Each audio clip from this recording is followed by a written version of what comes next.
The president mentioned that he was going to inaugurate a task force to settle what he calls power debt. Debt owed the Gencos. By the Gencos, you know what I'm talking about, those who generate electricity for you and I. And that he was going to raise a bond of about 4 trillion naira. Have you forgotten? You say there is nothing to interrogate in his Democracy Day speech. Have you forgotten that on the 20th of December, 2025, this same man announced a bond of 509 billion naira to be raised in order to settle this same debt owed the generating companies? It tickled my brain. In January 2026, this same federal government announced to Nigerians that 501 billion of the same bond had been fully subscribed. Well, yes. You remember? Yes. Interesting.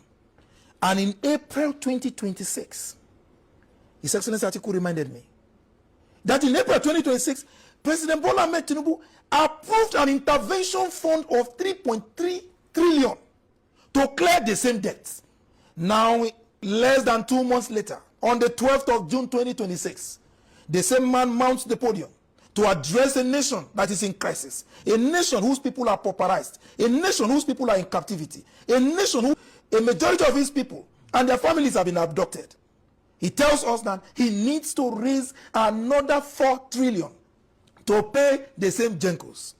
Don't forget that Mrs. Joy Ogaji, the president of the association of these Gencos, yes, announced that, told Nigerians that no penny has been paid their organization, that has been paid them. So where is the money? To them.